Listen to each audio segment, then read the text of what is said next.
Karibu sana katika CL Media. Siku ya leo tumetembelewa na mgeni. Najua utamjua. Mimi naitwa Eva Darwa. Karibuni sana. Karibu sana mgeni wetu. Tuambie majina yako. Asante sana Eva Darwa. Nimefurahia sana kuingia katika mahali hapa. Na nimefurahia sana hata kwa kunikaribisha. Na nashukuru Mungu kwa nafasi hii ambayo ametupatia.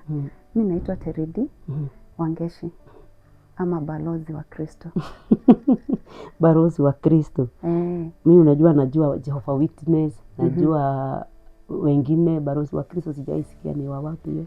Nadhani kuitwa balozi wa Kristo ni kama vile unaweza amua kuwa unapigania ufalme fulani ama unapigania taifa fulani.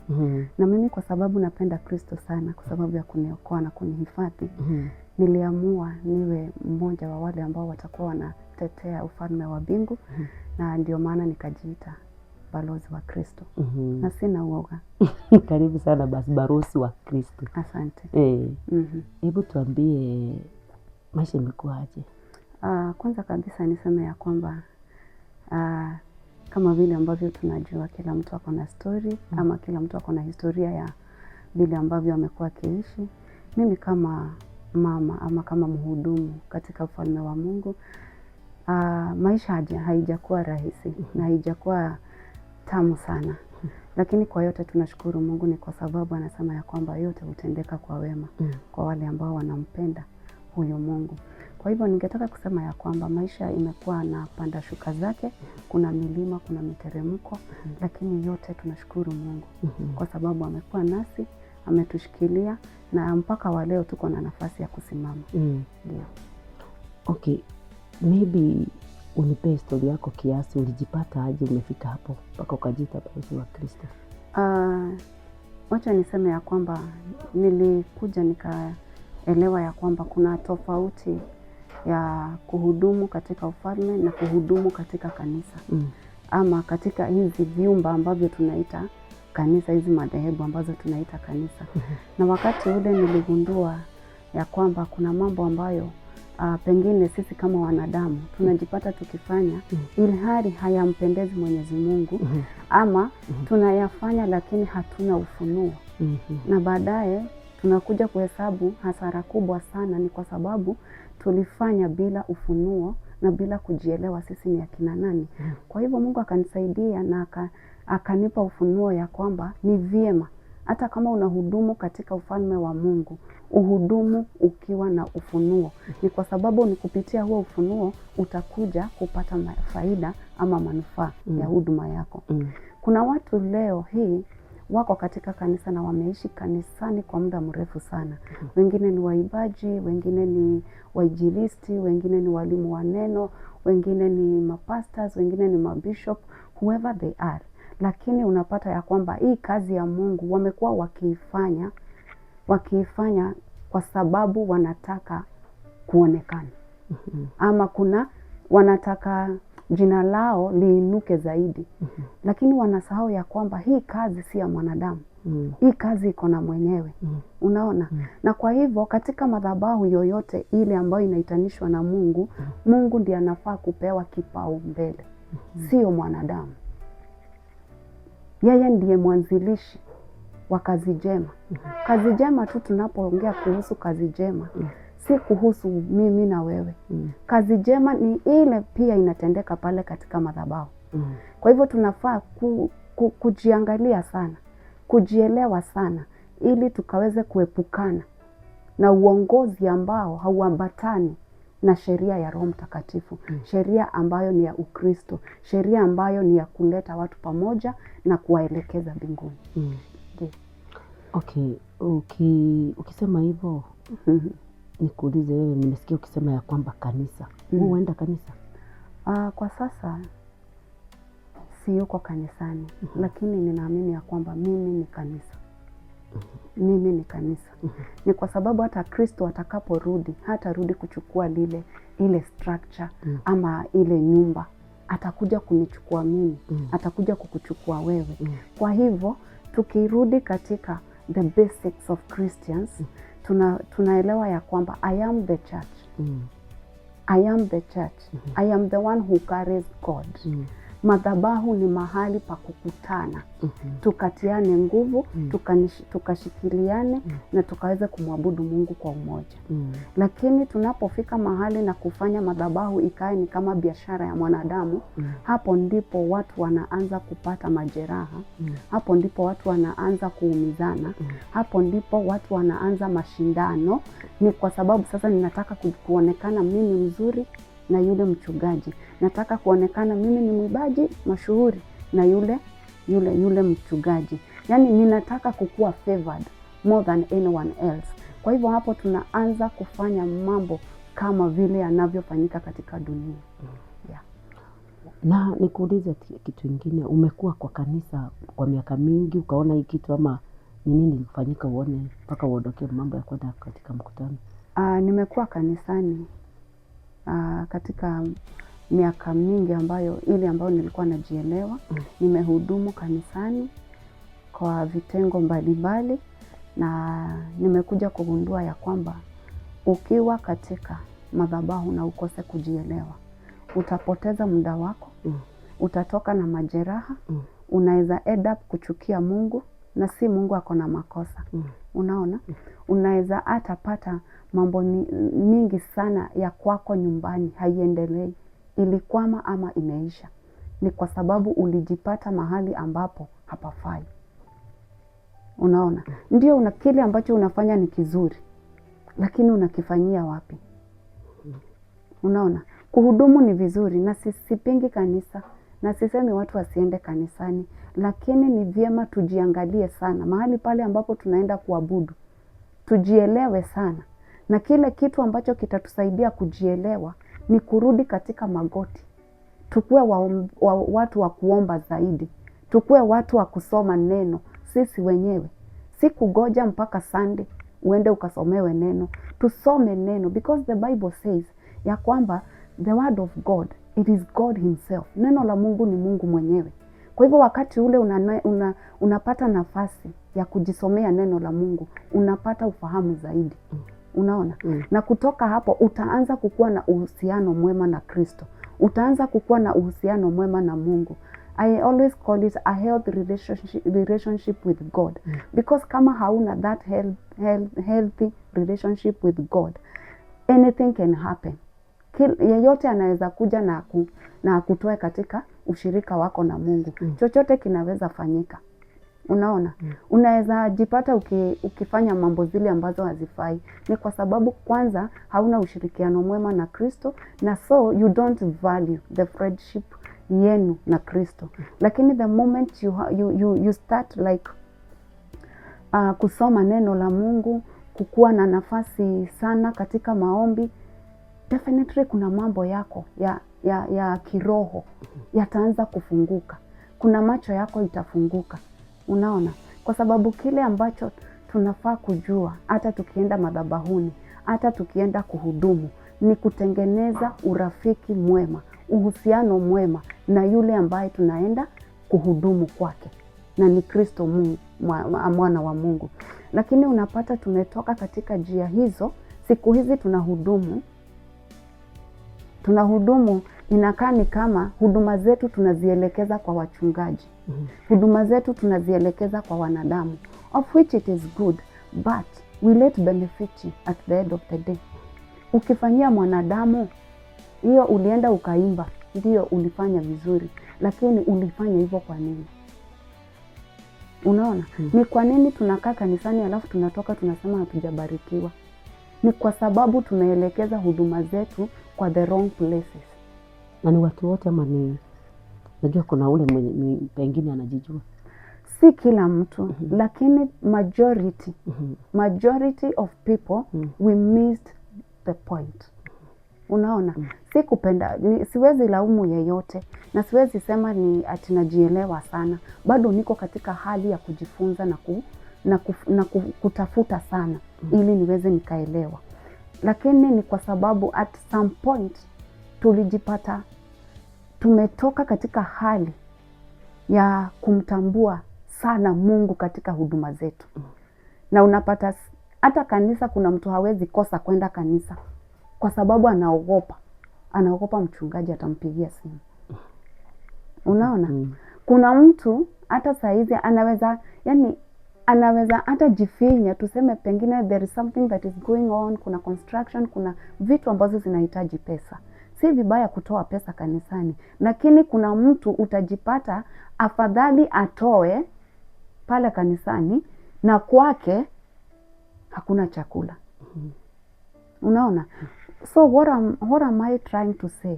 In everything that we are doing, whether we are serving in the altar, whether we are serving wherever we are serving, let us learn how to balance things. Na tuombe Mungu sana atupatie hekima, ili tusije tukafanya kitu ambacho kitakuja kutufanya tujute, na si Mungu alikosea, sisi ndio tulikosa kumtafuta na kumtambua. Ndio. Okay, nikiangalia sana Terry, naona kama maybe ama kuna mahali ulienda kwa dhehebu fulani ama kwa dhehebu hizi, maybe hamkuelewana na mchungaji ama ukaona kuna kitu inaendelea yenye sio poa. Kwanza kabisa niseme ya kwamba hata bila hata kuenda, unajua huwa kuna mitandao, kuna saizi tunajua mambo kwa haraka kuliko kitambo. Na wakati mwingi tunasikiza, tunaona. Unaona? Maandiko inasema ya kwamba sisi ni taa. Sisi ni taa. Kwa hivyo yule ambaye ako na Kristo ndani yake, na yule ambaye amekubali kusimama mbele ya watu na kusema yeye ni mwana wa Kristo, ninapomwangalia ama anaponiangalia, anafaa kuona mwangaza ndani yangu. Sio giza. Anafaa kuona mwangaza ndani yangu. Haya, sisi maandiko bado inaendelea kutuita chumvi.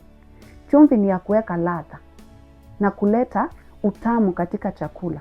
Kwa hivyo maisha yetu mahali popote pale tunaishi na vile ambavyo tunafanya, iwe ni kazini, iwe ni wapi, popote pale, tunafaa kuleta ladha katika mazingira yale ambayo tunakaa, mazingira yale ambayo tunaishi.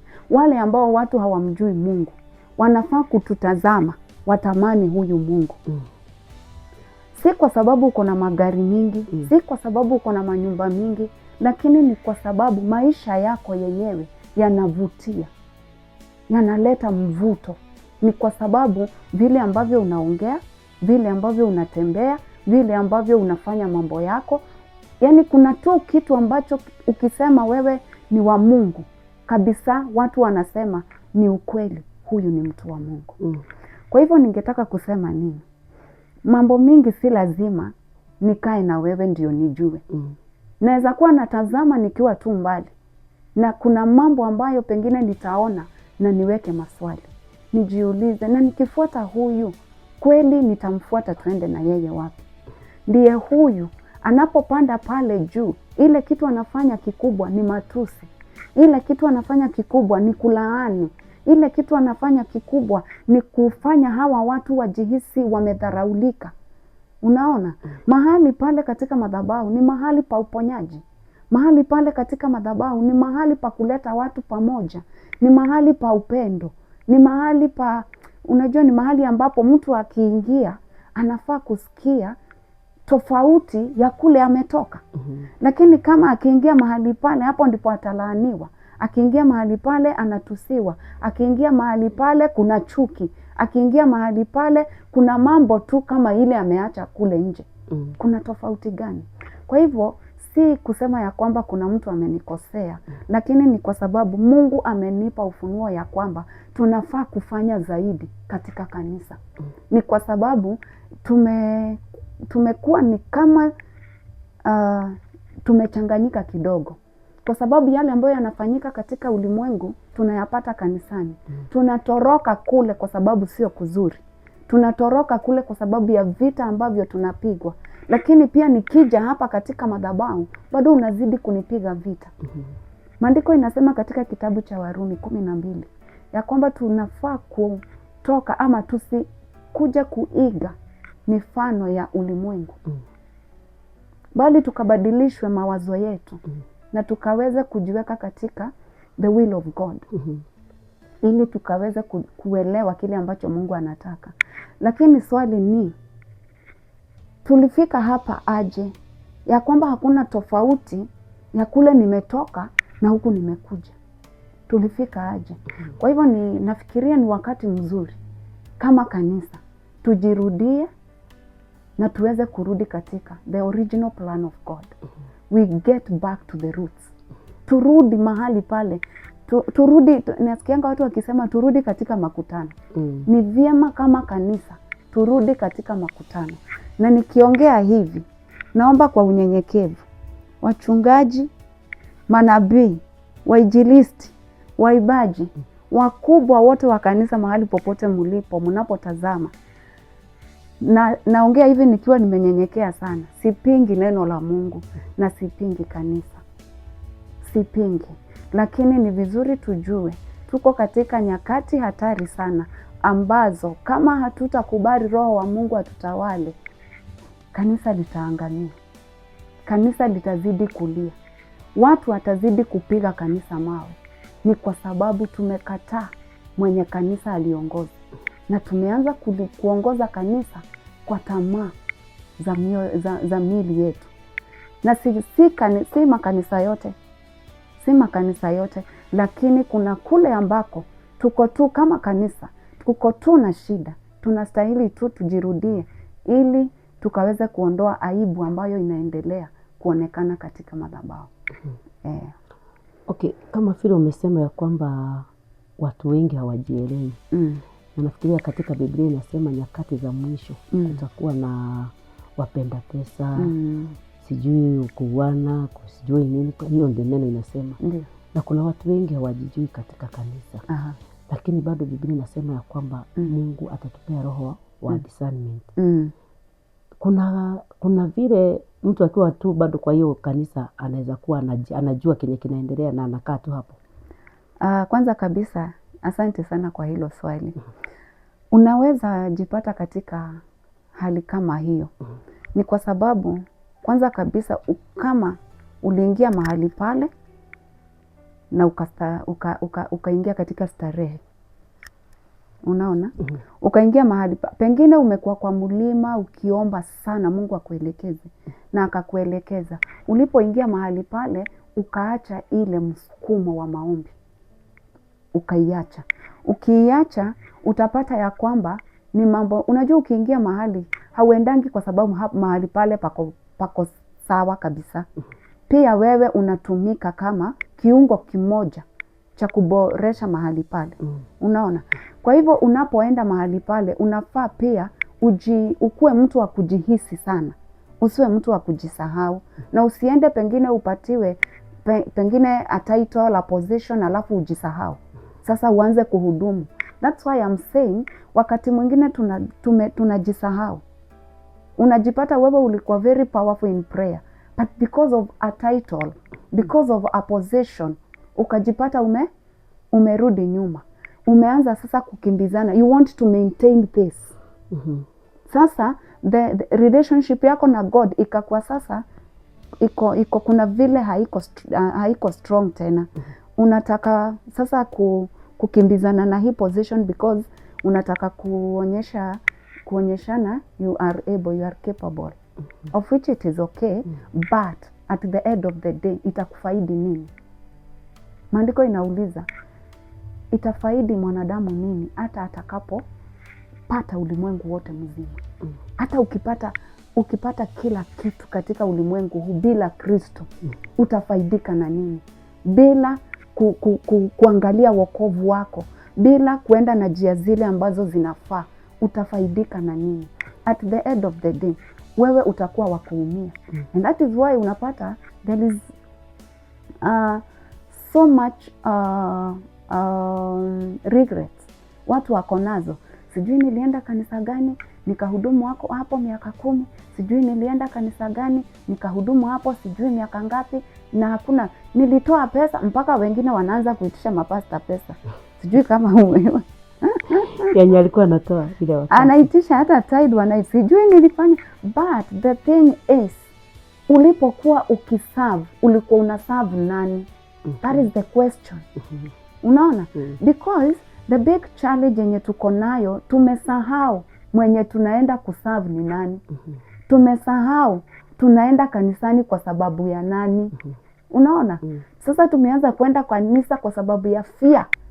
Tumekuwa so much intimidated mpaka sasa, mpaka kutoa, mpaka unatoa ya mtoto, unaweza toa mpaka school fees because of fear, because you have been so intimidated. Unaona? Unaona sasa usipotoa utatolewa kwa leadership, usipotoa hautazikwa nini, hata hutajua kama umezikwa ama hujazikwa. Unaona vitu zingine, we just need to wake up. We need to wake up and allow God to take control. Tufike mahali tuseme enough is enough. We want our God. We want to get back to our God. We want to get back to the original plan of God. The word of God says in the book of Jeremiah 21:11 that yeye ndiye ako na mpango wa kila mmoja, mpango ambao ni mzuri kwa maisha yako. That tells you ya kwamba hakuna mtu alikuwa anajua wewe utakuja. It is God who knew, because yeye ndiye alikuwa amekuumba. Kabla hujafika kwa dunia ulikuwa mahali huko katika we call it in the realm. Kuna mahali ulikuwa huko.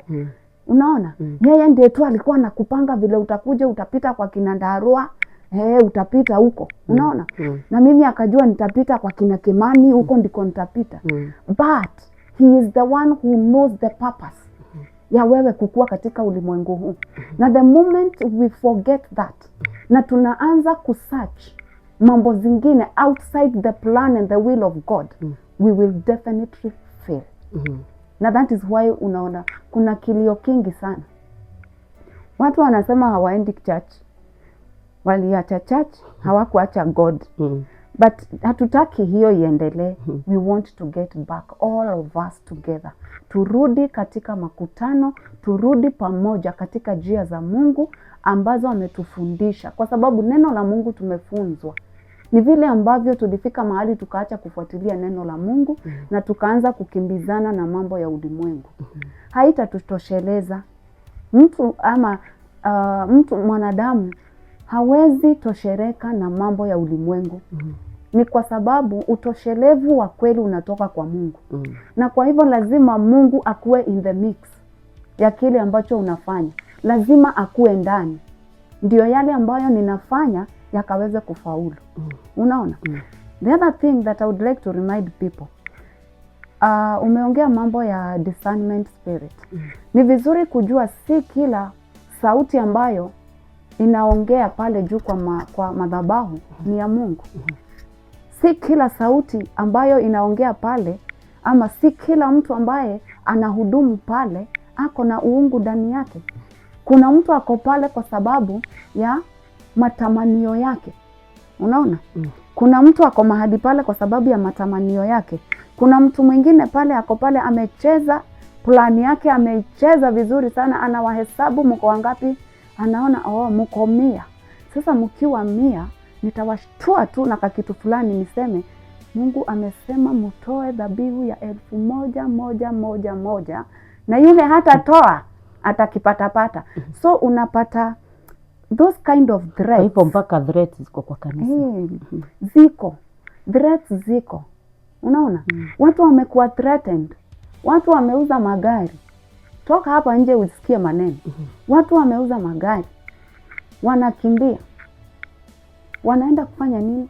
Wanaenda kupeleka ili wasipate mambo. Lakini sijasema kupeleka ni vibaya. Watu washike hii mzuri. Lakini ni vizuri kuelewa, kupata ufunuo kabla hujapeleka, kuwa na wakati wako na Mungu. If you really know you are God, if you really know una serve God mgani, kama ni Mungu aliyeumba mbingu na ardhi, kuwa na wakati na yeye. Kabla ya kupeleka hiyo dhabihu, kuwa na wakati na wacha kuhakikishie, because God anaongeanga. God speaks. God anaongeanga. Na Mungu anasema hawezi waficha walio wake siri. Na kama wewe kabisa mnaandamana na huyu Mungu, hata kuficha siri. Kwa hivyo kuwa na wakati na Mungu. Hizo zote mnaambiwa, take your time and seek God first. Seek the face of God as you prepare to go. Na wewe ukiendelea tu na the preparation, Mungu atakwambia peleka, ama Mungu atakwambia something else. Unaona? So what am I saying? Let us always have time with God. Tusikimbizane na mambo sana, kwa sababu tunaumia na tunalia. Ni kwa sababu hatuku take time ya kutafuta uso wa Mungu. Tuliambiwa, but we did not sit back and seek God on our own. Tunatafutiwa Mungu. Yani tumejiachilia tu, imefika place yani iva una relax tu kwa nyumba. Panya ikipita pale ni wewe na simu kwa mchungaji. Nimeona panya imepita kwa nyumba. Ni nani ananiroga? You get the point. Yani tumekuwa so much brainwashed. We no longer understand who we are in Christ. We tumekosa mpaka yani hata I think God anatuangalianga tu hivi, anatushangaa. Anauliza, wale ni watoto wangu kweli?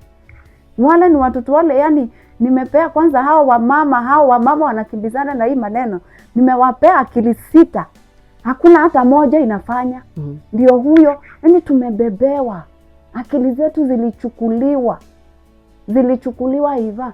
Nikikuja tu hapa nikwambie, Iva, the Lord is saying, wewe umeisha.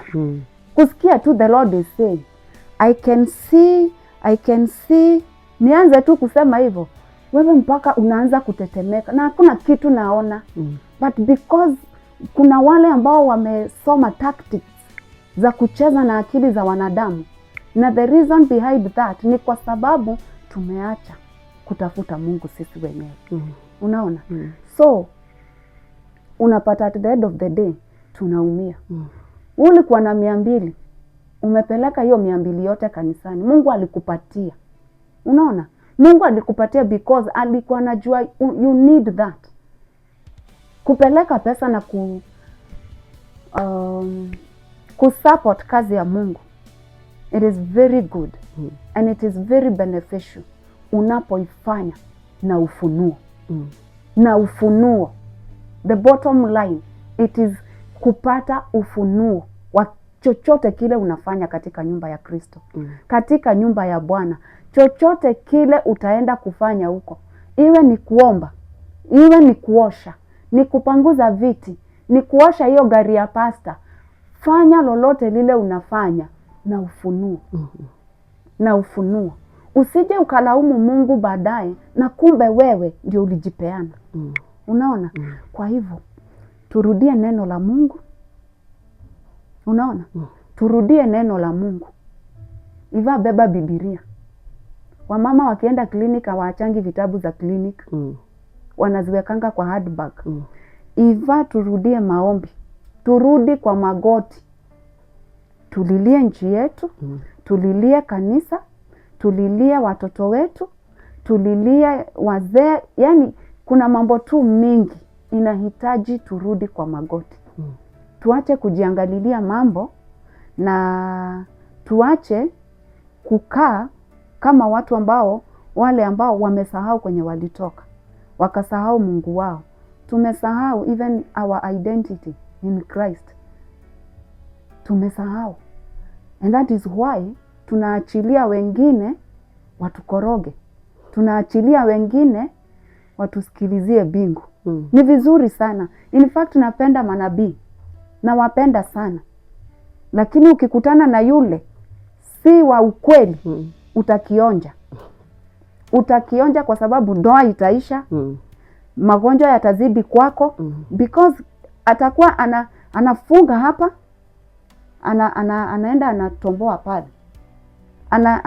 Anafunga pale, anaenda anaharibu pande ile nyingine. Kwa hivyo kila wakati ata make sure uko kwa line.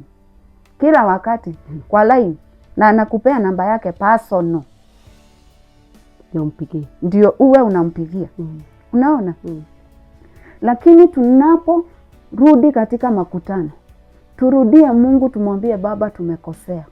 Baba tumepotoka. Baba tumerudi kwako. Tumejua tumekuwa mbali na wewe. Tunaomba uturejeshe. Turejeshe katika njia za haki na za kweli. Mungu ni wa rehema. Ataturejesha. Mungu anatupenda, ataturejesha. Wakati ule unajipata, sometimes I call them toxic leaders. Toxic leaders utawapata katika zinaitwa madhabahu tofauti, madhehebu hizo. Na utapata ya kwamba wako na njia zile ambazo wanatumia ili waweze kukuwin wewe. Ukiingia tu pale wanakuanga na lugha tamu sana, tamu. Watakwambia wewe, Terry, karibu sana. Mungu ananiambia wewe ni mtumishi wa Mungu. Ninaona milango ya ng'ambo inafunguka. Wewe Terry, hata Mungu ananiambia unaona utakuwa unashikilia hii kanisa. Wewe ni mgeni, it is your first day. But this person amekuangalia, anakuambia unajua Mungu anasema ya kwamba utakuja kupata pesa mingi sana na utakuwa wa msaada mkubwa sana katika hii kanisa.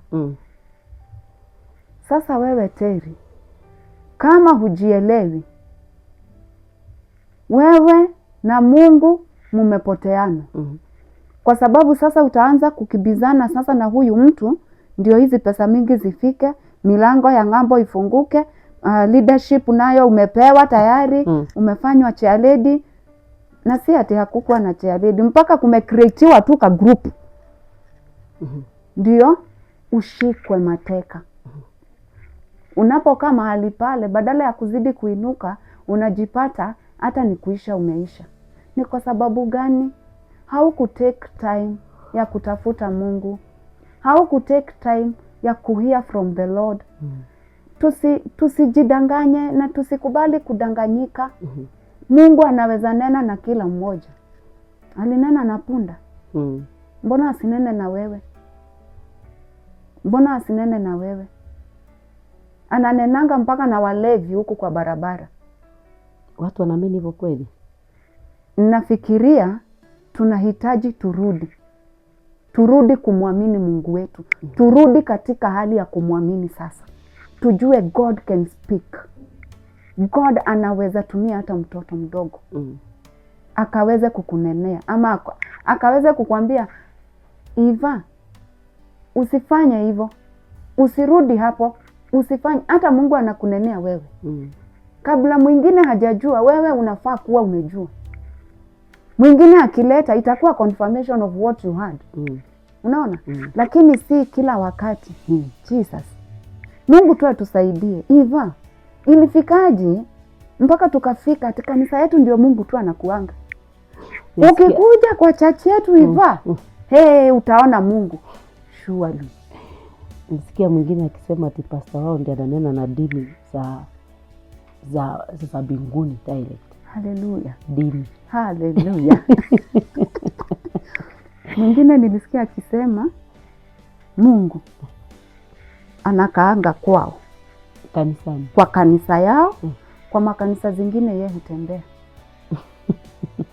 Don't you see, watu wamekuwa brainwashed.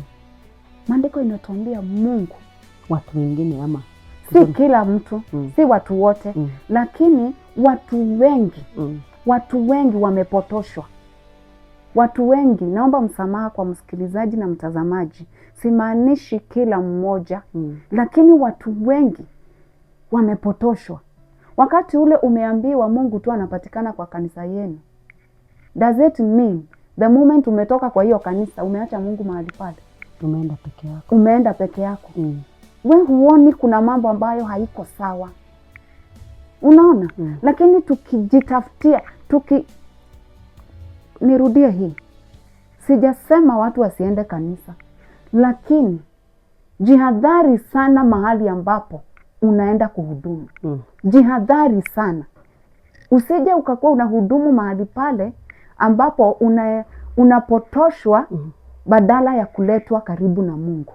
Kwa sababu ninaamini ya kwamba a good leader ambaye amechaguliwa na Mungu, and when I'm talking of a leader, namaanisha wale Mungu ameinua, wale ambao ni wachungaji, wale ambao ni elders of the church, wale leaders of the church wote, unaona, manabii, apostles, they are all leaders, unaona. Lakini wanafanya hiyo kazi katika vitengo mbalimbali, katika ofisi mbalimbali.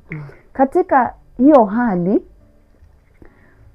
all those leaders ambao ni wa Mungu, utawajua kwa matunda. Neno la Mungu linasema aje hivyo? Tutawajua kwa matunda yao. Tutawajua kwa matunda yao. Na neno la Mungu, actually the word of God does not contradict itself. Na kile neno la Mungu limesema, that is what that is there. We cannot change the word of God to fit into our lives. Ati neno la Mungu tulibadilishe lifit maishani mwetu. Neno la Mungu linafaa litubadilishe sisi ili to fit in the kingdom of God. Tujielewe, tujue sisi ni akina nani. Sisi tujielewe, tujue sisi tunafaa kuwa tunatetea sana mambo ya ukweli, mambo ya upendo, mambo ya kushughulikia wenzi, yani mambo yale ambayo yanapendeza Mwenyezi Mungu. Unaweza fanya hivyo ukiwa kwa hiyo church bado bila kutoka? Nimesema kile cha muhimu sana ni kujielewa wewe. Ukishajielewa utaweza kuvuka katika the next level ya kuelewa mahali pale upo. Okay, nikikuuliza hivi nilikuwa namaanisha wewe umejielewa umeenda. Mwingine amejielewa ameenda. Mwingine amejielewa ameenda kivyake, wamesema mimi sijaacha Mungu, nimeacha church. Sisi wote tukiondokea, kila mtu aenda akae kwa nyumba. Na najua ya kwamba kuna mahali Paulo alisema ya kwamba msitupilie kukutananga. Tumesema church tunaendanga kutiana nguvu, encourage one another, kusaidia one another. Sasa tukijiondokea, kila mtu ajielewe aondoke, kutaendaje? Sijamaanisha kila mtu aondoke. What I'm trying to say is this. Katika nyakati hizi ambazo tunaishi, nyakati hizi za mwisho, the same Bible inasema ya kwamba watajiinua wengi wanaosema ni mimi niliwatuma na si mimi niliwatuma. Watajiinua wengi wakijiita manabii wa ukweli na si wa ukweli. Unaona? Kwa hivyo tujihadhari na tuchunge sana tusije tukapotoshwa na wao. Ni kwa sababu sio mimi nimewatuma, ni Mungu anasema hivyo. Sio mimi nimewatuma. Unaona?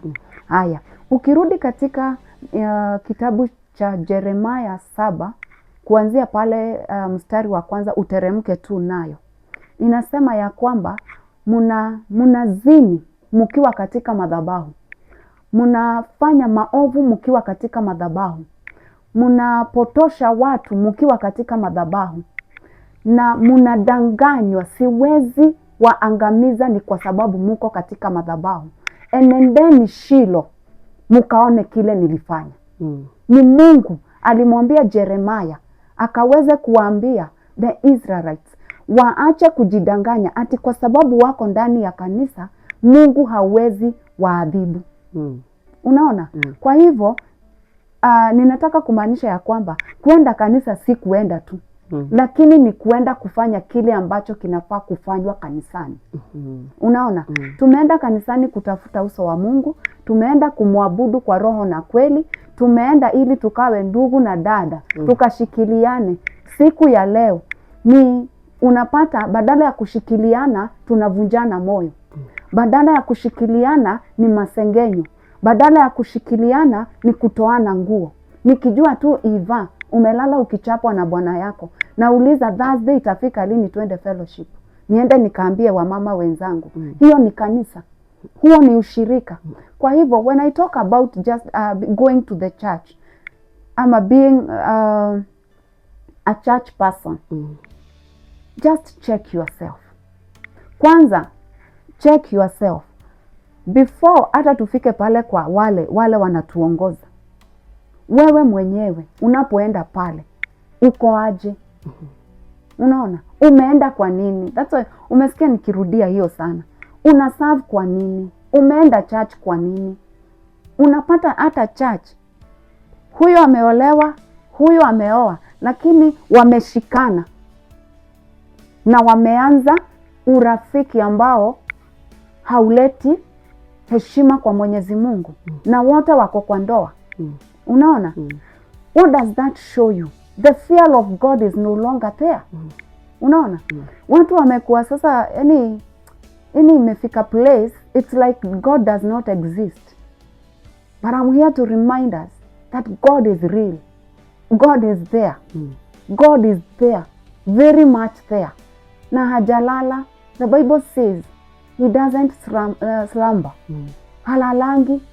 Unaona? Na hajawahi pitwa aseme leo ameshinda busy sana mpaka kausingizi kamembeba. He is not like that. He is not a human being. Unaona? And God is full of power. He is so powerful. He is so gracious. He is so mighty.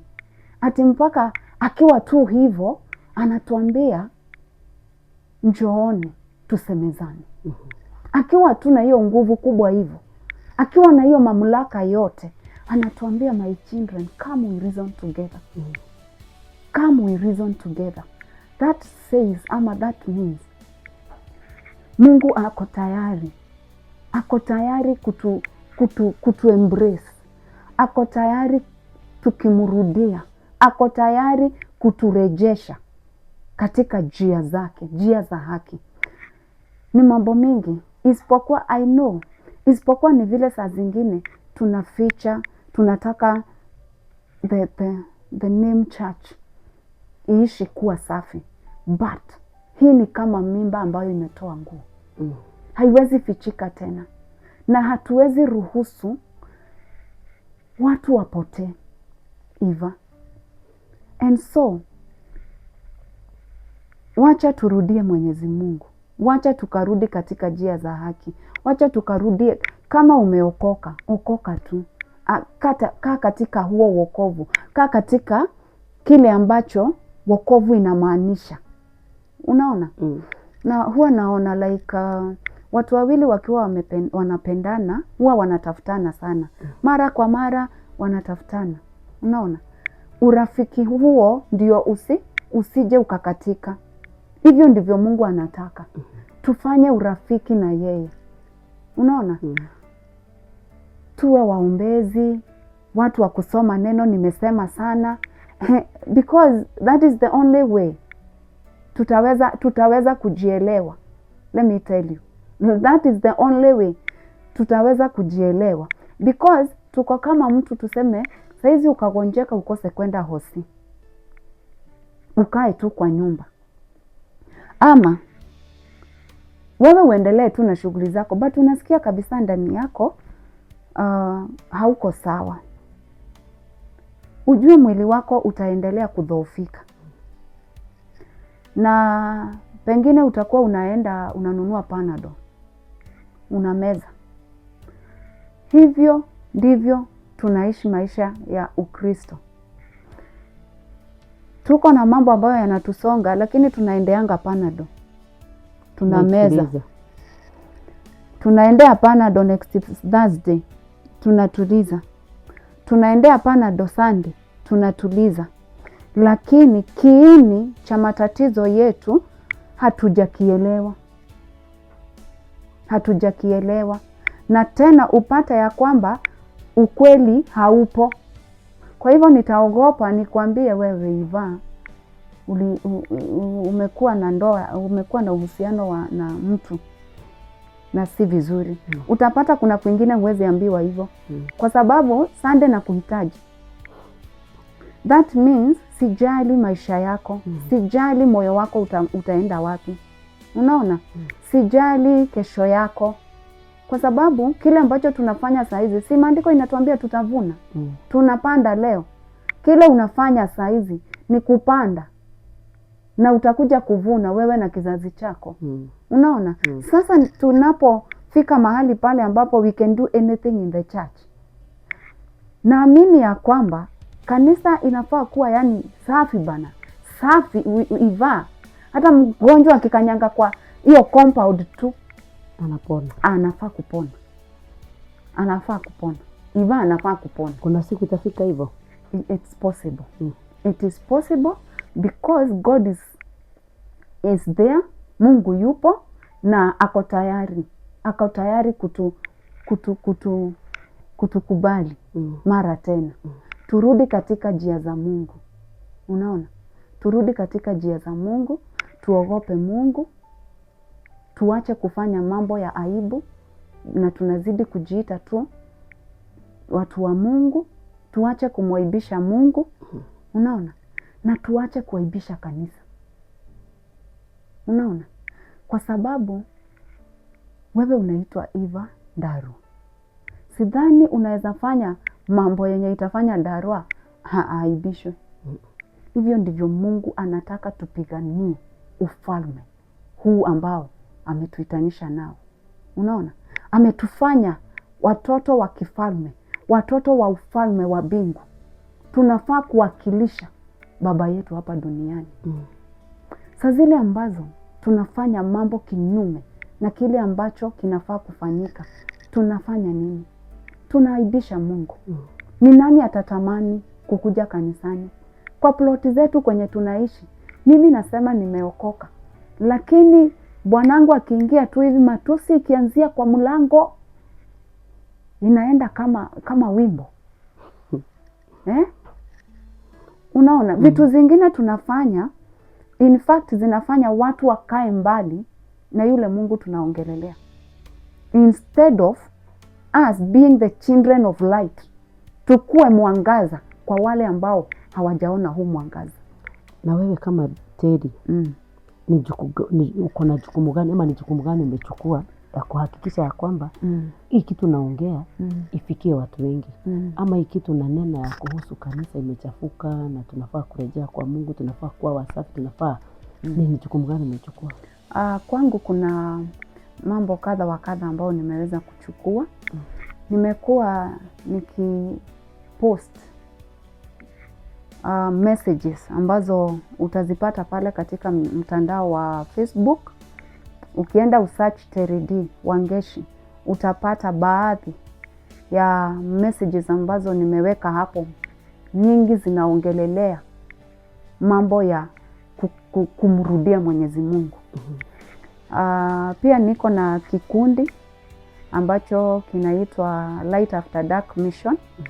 Na tuko na WhatsApp group yetu ambayo tunaenda tukisaidiana, tunafundishana, tunatiana nguvu. Wale wamekuwa wounded in the church, wale wamekuwa na majeraha, wale wamekuwa wamegive up na mambo ya kanisa, tunakuja pamoja, tunatiana nguvu, sio kumalizana na si kutoa watu kwa kanisa, but we just want to bring people back together so that we can be able to serve and to serve God in truth and in spirit.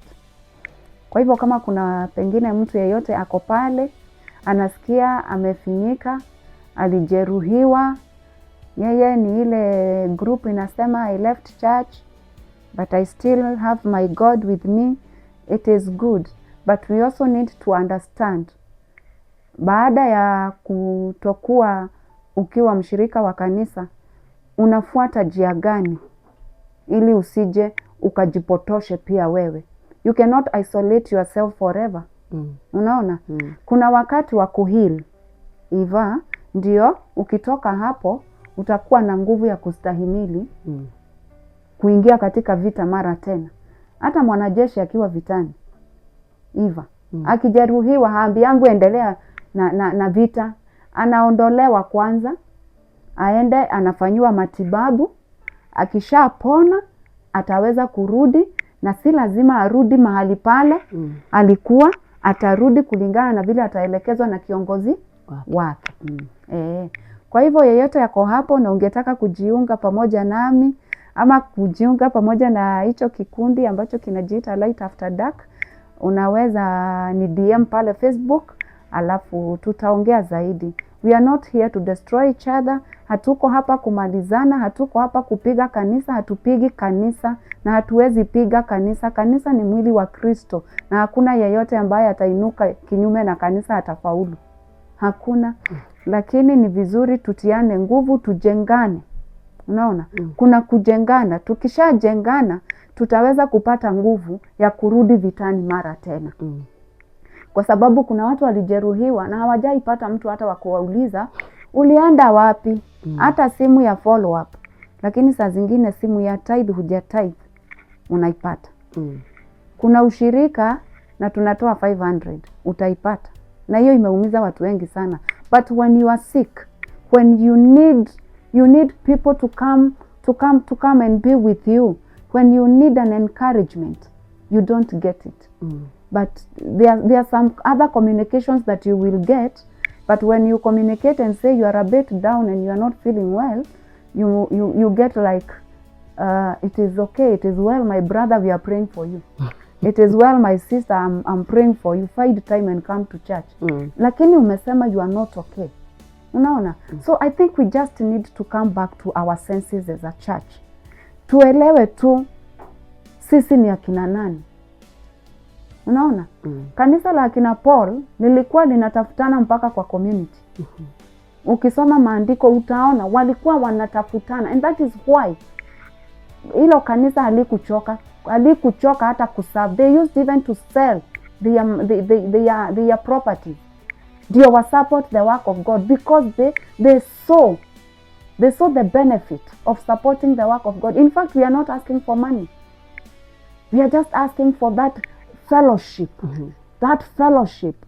Yeah, a sister and a sister, a brother and a brother. Unaona? Tuache kukaa kama watu wa ulimwengu. In fact, let me not say this, but utapata watu wale wako katika huku nje, wale ambao hawaendangi church. In fact, I have met with so many people. Na utapata wale wenye hawaendi church, wasikie tu mmoja wao ni mgonjwa, watajaa kwa hiyo hospitali, utashindwa ni nani yako huko. But they have, wako na upendo fulani ambao unafaa kuwa na Wakristo zaidi, kwa sababu wanaelewa baba yao amewafundisha kupenda. Unaona? So, what am I trying to say? Let us just go beyond our will. Let us go beyond our will. Si ati juu ulinikwaza sitakuwa na kuongelesha. Nitakuwa na kuongelesha because Mungu ama baba yangu amenifundisha nikuwe mtoto wa kifalme. And in the kingdom of God hakunanga hizo vitu peti. Ati hawaongeleshani sijui but you will find it in the church. Kwa sababu gani? Because watu wamesahau na basics zile ambazo zinashikilia Ukristo. So let us get back to ourselves. Wacha turudini katika makutano na wacha tumurudieni Mungu na ni kwa roho na kweli. Wacheni tukienda pale kanisani, let us always remember we are doing this for God, not for men. Men cannot reward you. Let us always remember this, that our services are supposed to be directed to God, lakini si kwa wanadamu. Hata unapoenda pale kuserve pastor, usiwe unaserve ati ni pastor unaserve.